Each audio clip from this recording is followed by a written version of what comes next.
nedarvet, afslappet forhold til autoriteter og selv kan bestemme, hvad der i dag er vigtigt. Snart rammer jeg den rigtige kanal, og en stille søndagsfred fylder dit køkken. Ved det lille spisebord sidder du klar med salmebogen foran dig. Snart rammer jeg den rigtige kanal, og den katolske gudstjeneste glæder du dig til hele ugen. Men med hænder, der ryster, og øjne, der har set bedre dage, er det ikke helt nemt at få tunet ind. Nu er du der. Nu sidder du foran alteret. Nu er du lidt nærmere din Gud. Tid og sted i en åndelig dimension, formidlet via radiobølger. Hvem forstår helt, hvordan det egentlig kan lade sig gøre? Det er jo de små mirakler i nutidens teknologi. Taknemmelighed og indre fred, håb og tryghed. Dit navn er polsk. Blev du født her? Eller kom du hertil som ung? Du er gammel nu, meget gammel. Først var du i roerne, siden fik du arbejde på Rødbygård. Der har jeg også arbejdet, så det har vi talt en del om, når jeg har været så heldig at komme hos dig. Da du selv var godt til bens, nåedes du ikke med at høre gudstjenesten i radioen. Dengang var du i kirken hver eneste uge. Hverdagene var slid og slæb, men søndag var højtid. Kaffen klukker, og jeg smør lidt brød til dig med ost og marmelade. I dag har jeg fået dig på min arbejdssæde. Det skifter ellers hver dag, for som afløser hjemmehjælpen har jeg ingen faste borgere.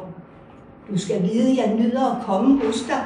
Din polske fortid, dit arbejdsliv, din katolske tro, alt det får jeg ind under huden, levende gjort via dig som en sidegevinst, der beriger mig som menneske. Da jeg forlader dig, synger du med klar røst med på en gammel salme.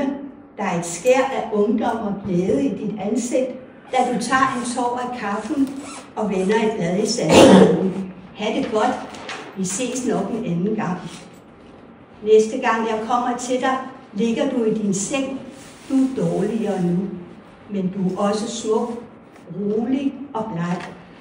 Polen og så Danmark, børnene, alle børnebørnene, din store familie, de mange år her på jorden. Alt det er dig, alt det nåede du, alt det rummer dit hjerte. Du ved, du er i gode hænder. Transistoren står klar ude i køkkenet. Snart er det søndag igen. Jeg håber, at den kollega, som kommer til dig på søndag, også finder kanalen til din Gud, også lukker ham ind i din stue, om end det er radiobølger, men intet er umuligt. Han finder dig, og det ved du. Få dage senere hører jeg fra kollegerne, at du ikke er længere. Godt jeg nåede at lære dig at kende, og med dig Polen, roerne og kirken. Det er mange år siden efterhånden. I dag har Polen fået en ny tilstedeværelse i Rødbyhavn. De fleste biler, der ikke er danske, er fra Polen. De fleste tunnelarbejdere er polakker. Måske er dine tippeoldebørn derimellem. Du har givet roer i den fede muld.